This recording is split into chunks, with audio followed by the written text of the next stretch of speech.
네, 안녕하세요, 구독자 여러분. 오늘 12월 7일 넘어가고 있는데요. 새벽인데, 내일 정기 영상 올리기 전에 경매 기사에 대해서 좀 분석해보고 여러분들한테 좀 도움이 될 것 같아서 제가, 영상 올리도록 하겠습니다.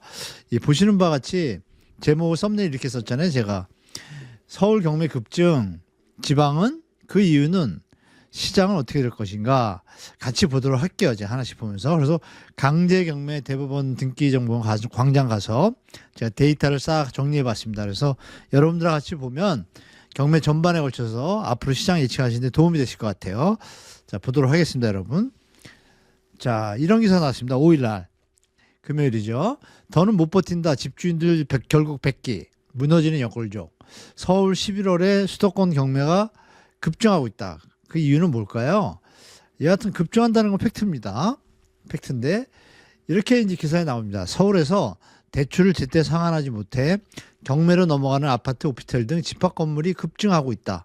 10월 284건에서 한 달 만에 308건 증가한 수치로 올해 5월 피크 시절이죠. 토지 거래가 풀어가지고 이때 687건이었어요. 이때 이후 가장 많은 수준. 그러면 앞으로 어떻게 될 것인가? 제가 볼 때 계속 늘 겁니다. 자, 그래서 보면은 전구가 대부분이 늘었어요. 특히 강북구 같이 이제 좀 수요가 좀 선호하는 지역이 아닌 지역 두 번째 지역들은 이 경매가 더 늘었어요. 이수 두 배가 넘죠. 28건. 관악구 3건에서 16건. 금천구 35건에서 54건. 이쪽 지역은 그러니까 계시는 우리 구독자분들은 조금 뭐랄까 노원구, 도봉구 이런 데들은 24건대 잘 썼습니다. 조금 내고하시면서 집값 사셔야 급하게 뭐 쫓아가실 필요 없습니다. 동대문구 11건, 21건. 아니, 집값이 오른다는데 왜 경매가 나오죠? 그렇죠? 여러분 이거 한번 생각해 보실 필요 분명히 있습니다. 다 오르는 게 아닌데 우리 기자들이 오른 것만 기사를 엄청 쓰잖아요. 여기에 너무 포모 현상 때문에 쫓아가실 필요는 없다라는 게 제 생각입니다. 마포구도 2배가 늘었어요. 아니야, 팔지 왜 경매로 넘어갈까요? 그죠? 이자를 못 내면은 팔면 되는데 싸게 팔아도 안 팔리는 게 꽤 많습니다. 제가 누누이 말씀드리지만 이 서울 지역에 아파트가 팔리는 것만 팔리고 선호 지역 신축 대단지만 좀 강세를 보이고 있어요. 그래서 이런 부분에 대해서 여러분들이 시장을 오판하지 않았으면 좋겠다는 뜻을 올리겠습니다. 자, 그래서 볼까요? 서울 수도권 경매 급증 이유는 뭘까요, 여러분? 제가 이제 분석을 해볼게요. 자, 이렇게 급증을 했습니다. 보시는 것 같이. 이게 2015년이에요. 이때도 이제 피크 여기가 올랐었고, 집값이 오르기 시작하니까 경매가 줍니다. 집값이 내릴 전에는 올라가기 시작합니다. 이렇게. 지금 올라가고 있잖아요, 여러분. 계속 올라가고 있습니다. 자, 쉽게 안 내려오고 주춤했다가 다시 2배가 됐어요. 서울 수도권이. 자, 수도권은 어떨까요? 수도권 똑같아요. 그러면 서울 수도권의 지금 장이 완벽한 상승장이 아니라는 얘기입니다.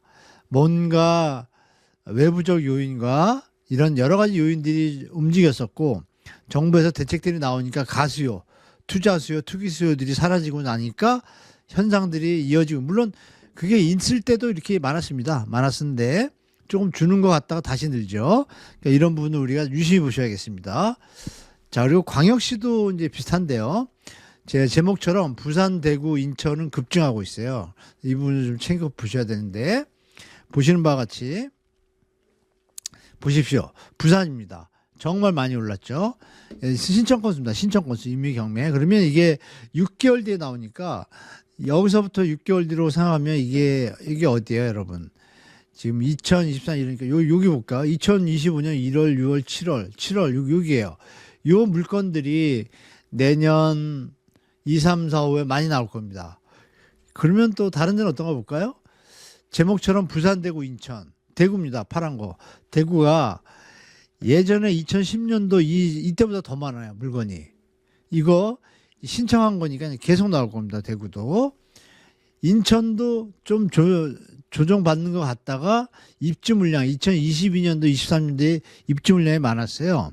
그러면서 약세를 보이니까 물건이 늘어납니다. 이렇게. 예전에 많이 늘어났었죠. 자, 그리고 이 대구 광역시도 조금 힘을 잃고 경매가 늘어나는 현상을 보이고 있습니다. 자, 나머지는 좀 양호합니다. 그리고 강제 경매가 또 급증을 합니다. 이렇게 보시는 바와 같이 서울인데요. 서울 1200건이 피크였습니다. 2012년도가.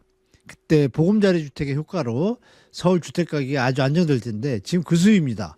강제경매. 이건 뭐죠, 여러분? 우리가 예측할 수 있는 게 하나 있습니다. 강제경매는 대출 못 갚고 이런 걸 떠나서 돈을 서로 빌려줬다가 뭐 또 아니면 뭐 매매 과정에 여러 가지 문제가 생겨서 너랑 더 이상 얘기가 안 된다. 그냥 재판 받아서 판결 받아서 내가 돈을 받는 게 확정되면 강제경매 붙여서 돈을 받겠다. 그러면 여기는 임차권 등기도 포함될 겁니다. 판결을 받아서 하니까.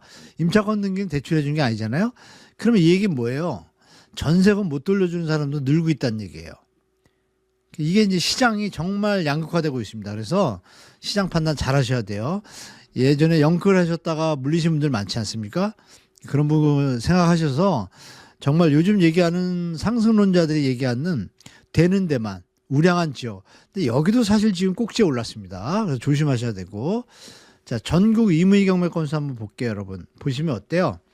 제가 누누이 말씀 올렸지만 14만 건, 15만 건 가면 위험하다. 자, 지금 보세요. 2022년까지 피크니까 이렇게 좋아졌다가 보십시오. 급격하게 늘고 있습니다. 그리고 이 피크인 시점에서 지금 작년에 13만 9,874건이었어요. 진짜 많이 늘었죠. 이게 안 줄고 있습니다. 14만 2,825건. 이거 예측이에요. 지금 12만 한 8천 건 11월까지 나왔거든요. 제가 생각할 때 14만 건 찍을 것 같아요. 그러면 정말 경매가 아까도 보신 것처럼 접수한 것들도 있었잖아요. 접수한 거. 그거 생각하시면 접수한 것까지 계산하면 어떻게 돼요? 그러면 더 나올 수도 있겠구나라고 예측이 되잖아요. 그래서 내년은 경매 물건 정말 많이 나올 거라고 저는 이제 보고 있습니다. 자, 이렇게 이런 기사에 대해서 우리가 분석을 해보게 됐습니다. 말씀한 대로 이렇게 많이 늘었잖아요. 자, 광역시도 한번 보고서 이제 분석해 드릴게요. 자, 광주 78.1%. 이게 낙찰율입니다. 낙찰가율입니다. 낙찰가.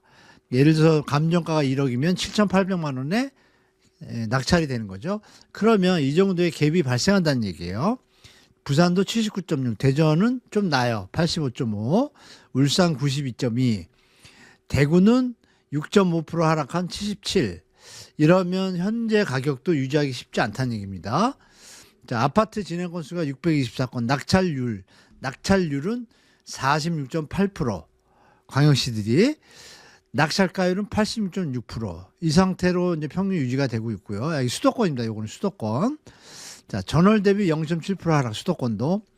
인천 아파트는 진행 건수가 지금 수도권이라는 게 빠져. 여기 있네. 수도권 아파트 진행 건수 624건, 낙찰률 46.8%. 낙찰가율은 86.6%. 비교적 양호한 편이죠. 그래도 시세보다 낮습니다. 인천 아파트 진행 건수는 480건. 전월 대비 2배가 늘었어요. 좀 이상 현상이 벌어지고 있어요. 낙찰률도 보시는 바와 같이 저조합니다. 34%. 그러면 인천은 이제 경매 물건이 정말 많이 늘 겁니다. 그래서 우리 혹시 인천에 구독자 계시면 경매 두려워하지 마시고 업자들이 받는 것보다 우리 내 집 마련 준비하시는 구독자분들이 받는 게 나을 것 같아요.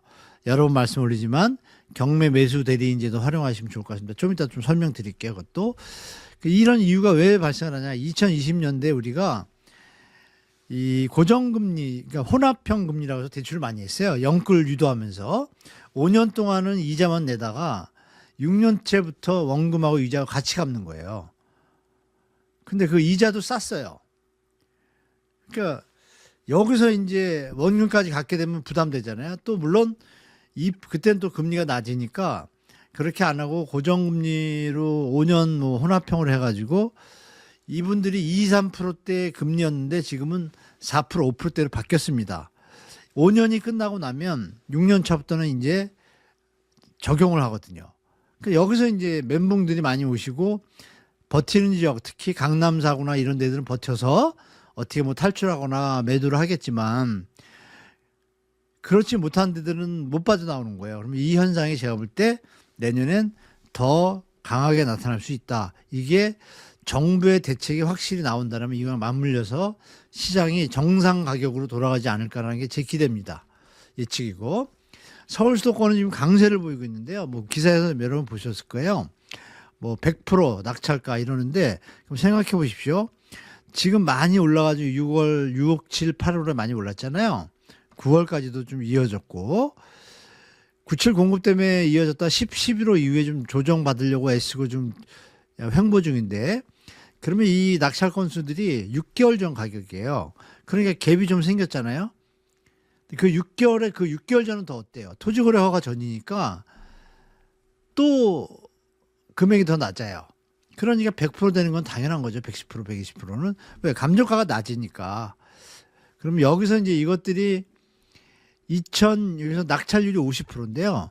시장 좋을 때 모습 17, 18, 19, 20은 낙찰가율이 60, 70%였습니다. 70%까지 갔어요. 낙찰률이. 근데 지금 50% 됐습니다. 이걸 가지고 지금 또 언론들은 엄청 펌핑을 해요.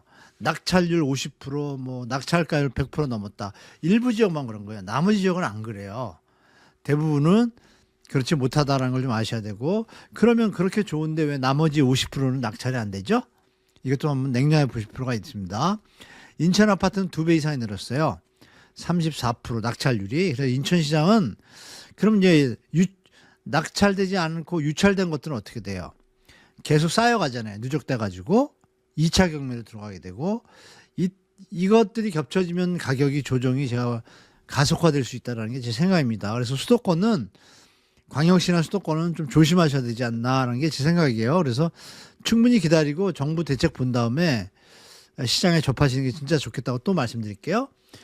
말씀드린 대로 이것도 똑같이 이렇게 금리가 높아지면서 가상금리가 또 높아졌잖아요. 물론 이제 30년 대출 받고 좀 난데 그래서 경매가 제가 2년 전, 3년 전부터 계속 말씀드렸잖아요. 지금 많이 하신 분들은 내 집 마련하시는데도 수월하실 거고 공부하신 분들은 지금도 늦지 않았습니다. 제가 말씀드린 여기 보시면 제 사진을 한번 넣어봤어요. 이렇게 넣어봤는데 매수 신청 대리인 등록증 이렇게 돼 있잖아요. 자, 땡땡 공인중개사에서 이렇게 지방법원에서 이 등록증을 줍니다. 이거에 대해서 등록증을 주면 또 실무교육을 받아요. 공인중개사협회에서 실무교육을 받고 나면 이수증을 줍니다.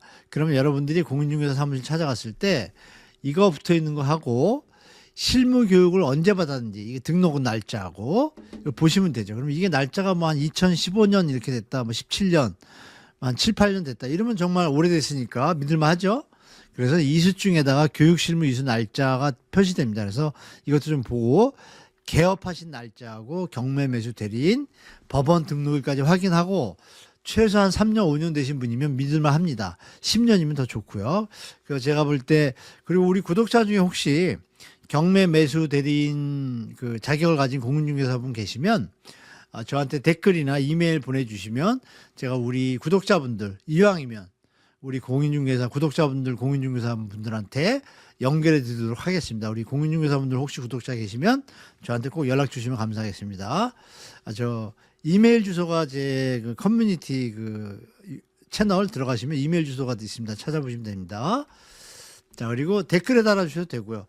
그리고 이제 말씀드릴 게 저번 영상 때도 말씀드렸는데 12월 13일 날 토요일 날 11시부터 1시 50분까지 물론 이제 후원사가 한 4, 50분 뭐 후원 그 홍보하고 제가 한 2시간 강의하는데요. 요번에 그 내용은 대책이 많이 바뀌었잖아요. 그리고 12월 말하고 내년 초 사이에 이 부동산 추가 대책이 나옵니다. 그 내용은 부동산 공급 대책에 대해서 디테일하고 실현 가능한 것들, 특히 3기 신도시를 포함해서 그리고 이제 서리풀 지구에 대한 내용이 또 나올 수도 있습니다.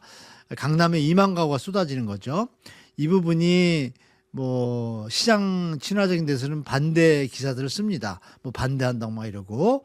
그런데 제가 아는 바로는 진행은 될 겁니다. 이거는 정부의 법이 있기 때문에 그린벨트 해제하는 데 대해서 거기에 뭐 대부분이 그린벨트니까 그 부분에 대해서는 지역 주민들의 어떤 그 취락지구도 있고 한데 이런 것들을 잘 LH가 협의해서 진도가 잘 나가기를 좀 개인적으로 바라고 있는데요.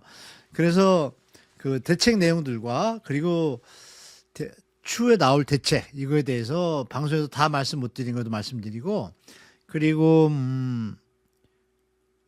재건축 재개발 그리고 신축 이 사이에서 좀 고민하시는 분들이 계신데 그거에 대해서 현명하게 판단하는 방법도 강의 때 좀 말씀드리도록 하겠습니다.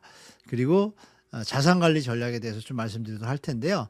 그리고 마지막으로 이제 상담 개인적으로 하실 분들이 많은데 끝나고 나면 상담을 예전에 기다리시면서 좀 힘드셨는데 미리 일정 시간을 좀 분배해서 상담 내용을 신청 링크를 클릭하시면 커뮤니티에 들어가시면 있습니다. 댓글이나 고정 댓글 신청 내용을 써주시면 제가 그 내용 중에서 좀 선별해서 여러분들한테 다 비슷하게 해당되니까 조금 어떻게 내 집 마련이나 자산관리 전략을 쳐야 될지 그 내용들을 강의 시간에 같이 얘기하도록 하겠습니다. 많이 참여해 주시면 감사하겠습니다. 자, 이렇게 오늘 영상 여기까지고요. 주말 잘 보내시고 내일은 정기적으로 올려드리는 다음 주 중 한 주간 영상 정리해서 올리도록 하겠습니다. 자, 주말 잘 보내시고 다음 영상 때 찾아뵙겠습니다. 시청해주셔서 감사합니다.